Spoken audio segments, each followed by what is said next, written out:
올 한 해도 하나님의 또 은혜와 하나님의 축복이 우리 모든 가정에 임하기를 축원합니다. 한때 한국을 떠들썩하게 했던 이 애니메이션 영화가 하나가 있습니다. 뭘까요? 우리 주례학생들이 좋아하는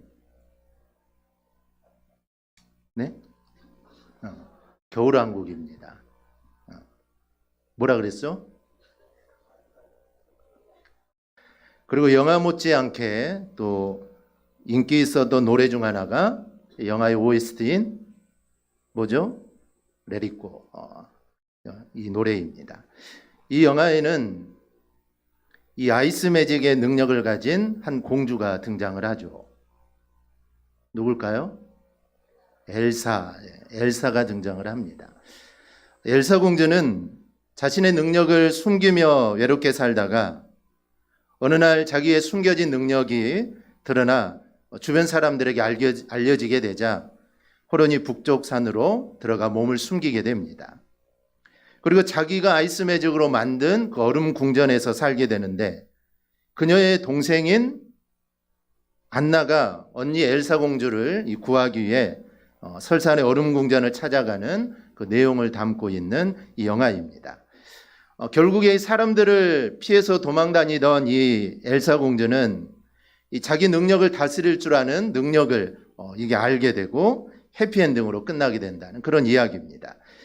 음악도 좋고 또 화면도 아름답고 멋지고 또 스토리 또한 감동적이어서 애니메이션 영화 치고는 세계적으로 돌풍을 일으켰던 영화입니다. 이 영화에 보면은 엘사 공주는 화가 나면 얼음으로 된 날카로운 것을 만들어내죠. 그래서 모든 사람들이 이 신비로운 능력에 감탄을 하지만 또 하나 모두 다 두려워하게 됩니다. 그런데 이 영화를 보면서 깨닫는 것이 있습니다. 이 사람의 내면에도 이 엘사 공주의 매직처럼 분노와 욕망으로 만들어낸 이런 날카로운 흉기가 숨겨져 있다라는 사실입니다. 아마 우리 마음속 모두 다 하나씩 가지고 있을 겁니다. 그래서 아무리 선한 사람이라도 잘못 건드렸다가는 이 낭패를 볼 수가 있습니다. 정말 선하게 보이지만 잘못 건드리면 큰일이 난다는 것이죠. 그런데 그런 것들을 마구 드러내며 휘두르며 사는 것이 아니라 그것을 잘 절제하면서 따뜻한 마음으로 사는 것이 바로 행복하게 사는 이 비결입니다. 근데 가끔 우리가 사회에서 보면 끔찍한 일들이 일어나죠. 이런 일들은 이 자신에게 있는 날카로운 마음과 생각을 마음대로 휘두르기 때문입니다. 참지 못하기 때문이죠. 그래서 우리는 이것을 잘 관리하고 또 다스릴 줄 알아야 합니다. 그럼 우리가 어떻게 다스릴 수 있을까요? 특히 우리 예수 믿는 사람들은 우리가 어떻게 해야 할까요? 우리가 알듯이 신앙생활은 상호 연관되어 있습니다. 그래서 한 부분이 약화되면 그것에 머무르는 것이 아니라 우리의 전체에 영향을 미칩니다. 여러분, 믿음이 약화되면 기도에도 영향을 미칩니다. 봉사에도 영향을 미치죠.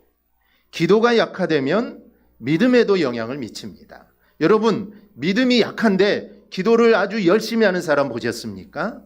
기도 생활은 정말 열심인데 믿음이 약할 수 있을까요? 이럴 수는 없습니다. 즉, 하나가 약화되면 다른 모든 것에도 영향을 미치게 됩니다. 그런데 예수 믿는 우리들에게 신앙과 인생의 모든 출발은 바로 이 예배입니다. 예배의 약화는 다른 모든 부분에 약화를 낳죠. 예배가 약화되면 영적으로 약해집니다. 영적으로 약해지면 봉사가 힘들어지죠. 봉사가 힘들어지면은 도피하려는 생각이 듭니다. 도피하려는 생각은 자연히 하나님과 교회로부터 멀어지게 만들죠. 교회와 하나님으로부터 멀어지면 세상의 유혹과 시험에 넘어지는 것은 이거는 시간 문제입니다. 그래서 여러분, 예배가 정말 중요합니다. 예배는 우리 삶의 최선의 선택입니다. 저는 우리가 우리의 마음을 다스리고 행복한 삶을 위한 최선의 선택이 저는 예배라고 믿습니다. 그래서 오늘은 이 예배가 왜 최선인가에 대해서 우리가 함께 생각해 보려고 합니다.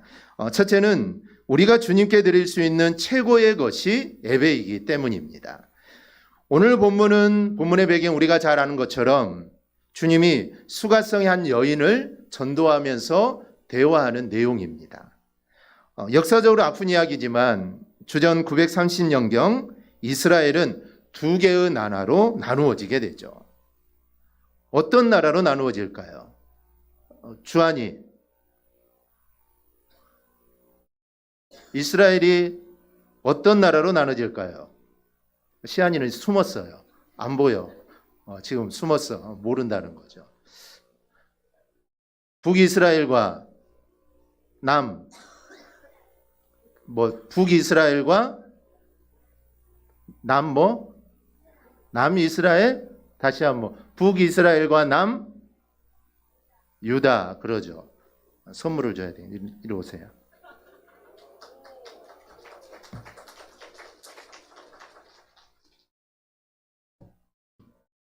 어. 930년경에 북이스라엘과 남유다로 나라가 나누어집니다. 그런데 그 당시 하나님께 제사를 드릴 수 있는 성전은 남유다인 예루살렘에 있었습니다. 그래서 문제가 발생하죠. 나라가 둘로 나뉘었지만 북이스라엘 사람들은 하나님께 제사를 드리기 위해 국경을 넘어서 계속해서 남유다로 내려가는 겁니다. 왜냐하면 성전이 남유다에 있기 때문에 나라가 나눠지든 갈라지든 상관없이 자신들은 하나님께 예배를 드려야 된다는 것이죠. 그래서 북이스라엘 사람들이 남유다로 넘어갑니다. 이게 문제가 되지 않겠습니까? 그래서 북이스라엘의 첫 번째 왕이었던 이 여로보암은 북쪽 이스라엘 사람들이 남유다로 넘어가서 예배드리는 것을 막기 위해 사마리아 그린심산에 성전을 세웁니다. 그리고 제사장을 세워서 거기서 예배를 드리라고 하죠. 그리고 여기가 하나님의 예배를 받으시는 곳이다라고 합니다. 그런데 남유다 사람들은 아니다라는 겁니다. 남유다 사람들은 아니다. 예루살렘 성전이 예배의 장소다라고 말을 하죠. 그리고 이 논쟁이 계속해서 이어집니다. 그래서 예수님을 만난 이 여인이 묻죠. 어디서 예배를 드려야 됩니까? 예루살렘에서 드려야 됩니까? 아니면 그림신산에서 드려야 합니까? 라고 묻죠. 그런데 주님은 예배의 장소를 이야기해 주지 않습니다. 즉 어디에서 드려라, 그림신산에서 드려라, 예루살렘에서 드려라 이야기해 주는 것이 아니라 더 중요한 것은 예배다라는 그 말씀이 오늘 본문의 말씀입니다. 여러분, 구약의 첫 예배는 누가 드린 예배일까요? 저 뒤로 넘어가서 은채, 구약의 첫 예배는 누가 드렸을까요? 아브라함. 그러면 그 옆으로 가서 유나. 모르면 그 옆으로 가서 모르죠.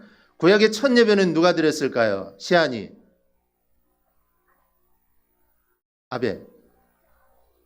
아벨이라 했어. 그 문체 나오세요. 적게 말해갖고 안 들렸어. 시안이가 가인과 아벨이라고 했으면 좋을 텐데. 구약의 첫 예배는 가인과 아벨의 예배입니다. 그리고 그 위에 수많은 사람들의 예배를 드리죠. 그런데 구약 예배에서 제일 중요한 것은 온전히 드리라는 데 있습니다. 그런데 신약 예배는 좀 다르죠. 신약 예배는 온전히 드려야 하지만 그것보다는 하나님의 은혜에 대한 감사와 기쁨으로 드리는 예배가 신약의 예배입니다. 그리고 그 중심적인 내용이 오늘 본문에 나오죠. 하나님은 영이시니 예배하는 자가 영과 진리로 예배할지니라. 하나님이 받으시는 것은 영과 진리입니다. 즉 사람들이 제일 중요하게 생각하는 물질도 영과 진리 없이 드리면 그 예배는 하나님이 받으시는 예배라고 할 수가 없습니다. 사람들은 어떻게 해야 내가 주님을 기쁘시게 할 수 있을까? 내가 어떻게 하면 하나님께 영광을 올려드릴 수 있을까? 많은 생각을 합니다. 고민을 하죠. 그런데 이 질문에 대한 최선의 대답은 바로 이 예배입니다. 예배를 드림으로 하나님께 최고의 선물을 드릴 수 있고 예배를 드림으로 하나님을 우리가 기쁘시게 할 수 있습니다. 이 몽골에서 선교사로 사역하신 이용규 선교사님이 쓴 이 네르놈이란 책에 이런 글이 실려 있습니다.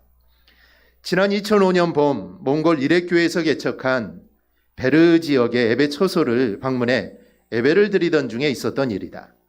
이 벌러르라는 소녀가 땀으로 디범벅이 되어 교회 안으로 들어섰다. 예배가 시작되기 몇 시간 전에 소를 잃어버린 이 소녀는 소를 찾으러 뛰어다니다가 예배 시간이 임박하자 말씀을 듣기 위해 모든 것을 버려두고 달려왔다는 것이다. 그때 나는 하나님께 소가 아닌 예배를 선택한 믿음의 결단을 부끄럽게 하지 말아달라고, 그래서 그 소녀가 소를 찾게 해달라고 기도했다. 나는 하나님이 어떤 분이시며 무엇을 원하시는지 알고 있었기 때문이다. 그런데 예배가 마치자마자 바깥에서 소 울음소리가 들려왔다. 그 소가 집으로 가지 않고 예배 초소로 찾아온 것이다. 소가 아닌 예배의 기쁨을 선택한 소녀는 소와 예배 두 가지를 함께 얻었다. 여러분, 그렇습니다. 예배를 최고의 가치로 생각하고 예배를 최선의 선택으로 선택한 이 소녀를 하나님은 외면하지 않았던 것이죠. 그리고 선교사는 이렇게 말합니다. 우리 중에 소 대신 예배를 택하는 믿음의 사람이 얼마나 될지 묻고 싶습니다. 우리에게 소는 아무런 그렇게 큰 의미가 없죠. 하지만 그 당시 몽골에서의 소는 전 재산이나 마찬가지입니다. 소를 잃어버리는 것은 전 재산을 잃어버린 것이죠. 그러니 소를 잃어버린 이 소녀가 부모에게 어떤 일을 당했을까 우리가 상상할 수가 있습니다. 그런데 그런 것 둘째치고 그녀는 예배당으로 왔다는 것이죠. 그래서 그 소가 예배당으로 온 겁니다. 만약에 그 소가 집으로 갔으면 어떻게 되겠습니까? 소를 잃어버린 게 탈로가 나지 않겠습니까? 그런데 교회로 왔기 때문에 소도 얻게 되고 그리고 예배도 하나님께 영광도 올리게 되었다라는 것이죠. 이 다윗은 성경에 나오는 그 누구보다 예배의 사람이었습니다. 그는 예배를 드리는 정도가 아니라 예배를 즐거워했고 예배를 갈망했고 또 예배를 목말라 했습니다. 그에게 있어서 예배는 언제나 축제요, 또 동시에 이 축복이었습니다. 그럼 이 성군 다윗은 어떻게 하나님께 예배를 드렸을까요? 이 법궤를 예루살렘으로 옮기는 장면을 보면 우리가 알 수가 있습니다. 먼저 그는 무엇보다 성별된 예배를 드립니다. 법궤를 이동하는 일에 말씀대로 하고 또 거룩한 제사장들을 동원합니다. 그리고 성결케 하는 작업을 최우선적으로 하죠. 제가 방금 말씀드렸듯이 구약 예배는 성결, 즉 구별되어야 한다는 것이죠. 그리고 사무엘의 6장을 읽어보면 걸음걸이도 질서 있게 합니다. 궤를 맨 사람이 6걸음을 옮길 때마다 그는 제사를 드립니다. 다윗이 얼마나 예배를 소중하게 여겼는가를 우리가 알 수가 있죠. 그렇다면 우리의 예배는, 즉 우리는 예배를 얼마나 소중하게 여기고 또 얼마나 준비하고 나옵니까? 올해 다니엘 기도에 강사였던 안경선 선교사님께서 이런 간증을 했습니다. 이 시간에 우리 모친 이야기를 해서 죄송한데 우리 모친은 토요일 이미 예복을 다 준비해 두셨습니다. 여름이면 하얀 모시 적삼을 인두로 다다려서 주일 의관을 미리 준비해 두셨습니다. 또 겨울에는 두루마기까지 정성스럽게 준비해 두시고 헌금하는 돈은 다리미로 다려서 지극정성으로 챙긴 후 주일 새벽 한 3시 50분이면 먼저 교회를 가십니다. 어머니, 왜 그렇게 일찍 가십니까? 라고 그러면 제일 먼저 교회 가서 새벽종 치는 걸 남에게 빼앗기기 싫어서 먼저 가신답니다. 우리 모친뿐만 아니라 우리 믿음의 어르신들은 다 그렇게 주일을 보냈습니다. 그런데 이 오늘날 21세기 한국교회는 어떤 모습으로 주일날 오셔서 예배를 드립니까?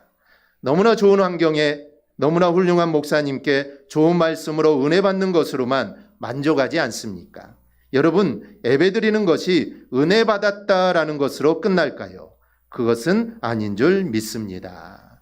여러분, 준비되어야 여러분 하나님의 은혜를 받을 수 있습니다. 이것이 바로 예배의 본질이죠. 또 하나 다윗은 기쁨으로 예배를 드렸습니다. 많은 사람들을 동원하여 찬양하고 악기로 연주하고 즐겁고 큰 소리로 노래합니다.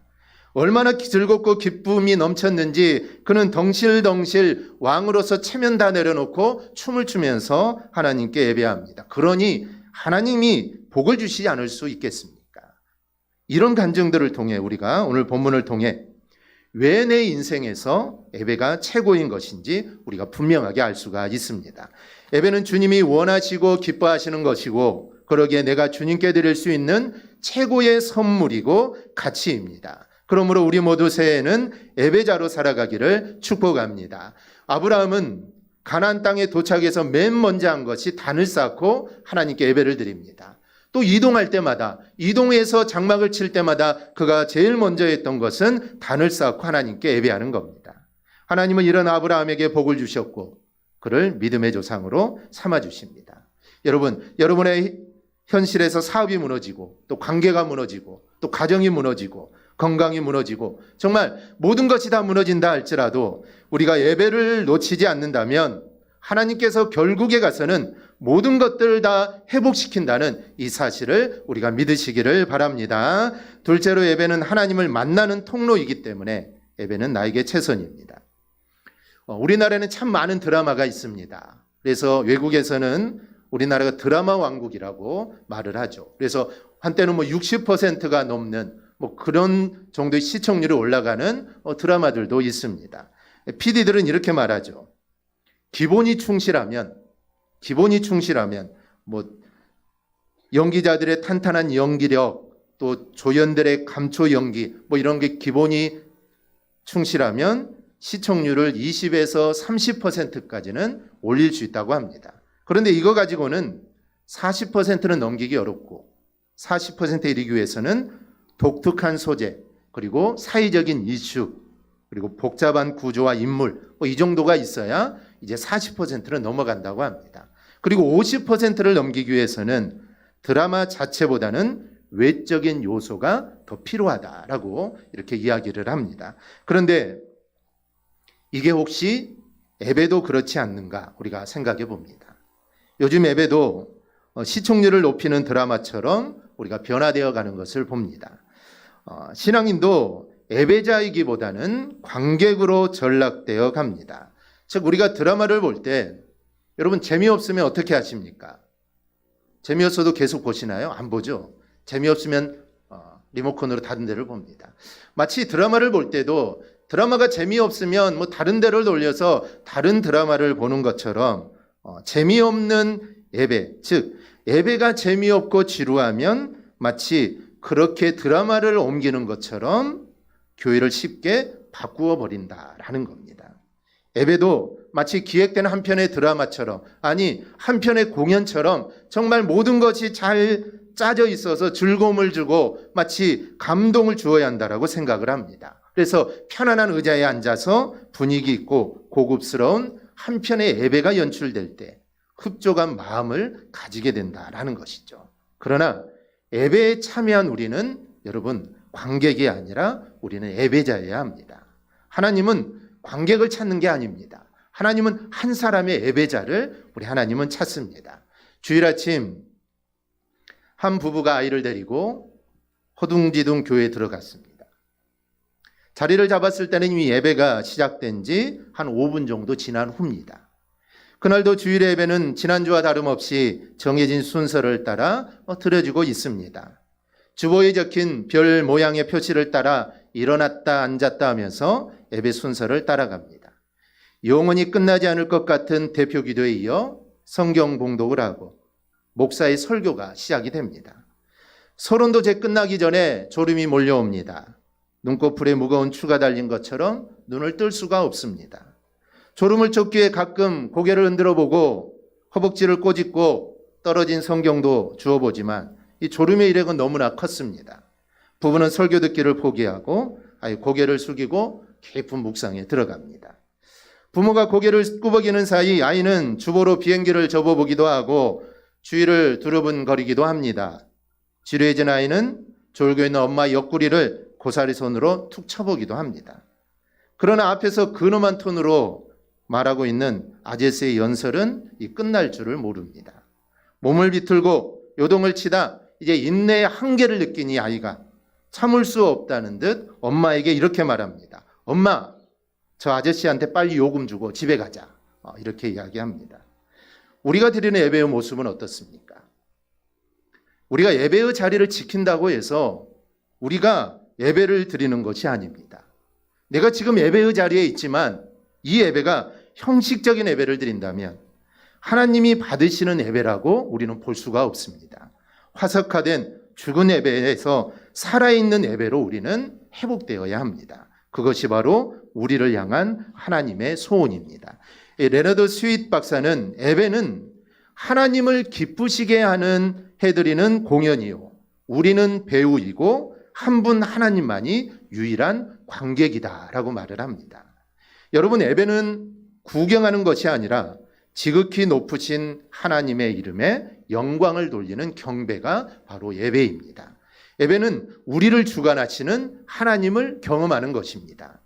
여러분은 예배 시간을 통해 주님을 만나고 있습니까? 주님의 음성을 듣고 있습니까? 주님의 뜻을 발견하고 있습니까? 성령의 임재를 경험하며 마음이 뜨거워지고 있습니까? 믿음이 생겨나고 또 새로운 소망들이 여러분 생겨나고 있습니까? 그렇지 않는다면 우리는 그 이유가 무엇인지 우리는 깊이 생각해 보시기를 바랍니다. 우리는 예배를 통하여 나를 사랑하시는 주님의 음성을 들어야 합니다. 그리고 나를 사랑하시는 주님을 우리는 꼭 만나야 합니다. 그러기 위해 여러분 집중하십시오. 그리고 준비하십시오. 주님을 만나는 통로가 예배이기에 예배는 우리의 최고의 최선의 선택입니다. 말씀을 맺습니다. 여러분, 우리가 주님께 드릴 최고의 것은 무엇일까요? 그리고 주님이 나에게 원하시는, 가장 원하시는 것은 무엇일까요? 그것은 바로 이 예배입니다. 그러기에 예배는 주님을 만나는 통로가 되는 것이고, 예배는 내 삶 속에서, 내 삶에 있어서 최고의 선택이고 최선이라는 겁니다. 그러므로 우리 모두 예배자가 될 수 있기를 바랍니다. 올 한해 우리 대강교회 표가 예배자로 사는 삶이 되자 예배자로 살게 하소서입니다. 그래서 올해 표와 같이 우리 모두 예배자로 사는 삶이 되기를 바랍니다. 송구의 영신 예배 때도 말씀드렸지만 예배자로 사는 것은 이 자리에 나와서 예배드리는 것만을 의미하지 않습니다. 우리의 삶의 예배까지 의미하는 겁니다. 주일날 와서 예배드리는 거, 예배자로 이걸로 끝나는 것이 아니라 우리의 삶의 터전에서도 우리는 예배자로 살아야 합니다. 예배자로 살아야 합니다. 내가 어디에 있든지 내가 무엇을 하든지 그곳에서 우리는 예배하는 자로 우리는 살아가야 합니다. 그게 바로 예배자로 살게 하소서라는 올 한 해 우리의 말씀의 표인 것입니다. 그래서 우리가 교회 나와서도 예배하지만 교회를 떠나는 그 순간에 이제 삶의 예배가 우리가 시작되는 겁니다. 그래서 우리가 삶 속에서 믿는 자답게, 정말 예수 믿는 자답게, 우리의 주변의 사람들, 우리의 직장의 동료들이 봤을 때 이 사람은 예수 믿는 사람답다, 예수 믿는 사람 같다라는 정말 그런 말을 들을 수 있도록 우리의 삶의 예배로도 우리는 살아가야 합니다. 그럴 때 하나님이 우리 예배를 기뻐하시는 겁니다. 일상의 삶 속에서는 하나님의 영광을 올려드리는 삶을 살지 못하면서 주일에 와서 하나님께 예배한다면 어찌 보면 그 예배는 가식적인 예배가 될 수가 있습니다. 그래서 우리의 삶의 모습에서도 하나님께 예배하고, 그리고 그 모습을 가지고와 또 예배당에 와서도 하나님께 예배하는 우리 성도들이 되어서 정말 예배를 통해 우리가 하나님이 주시는 그 기쁨을 맛보며 살아가는 우리 모두가 되기를 주님의 이름으로 축원합니다. 아멘. 우리 찬양 하나 하겠습니다.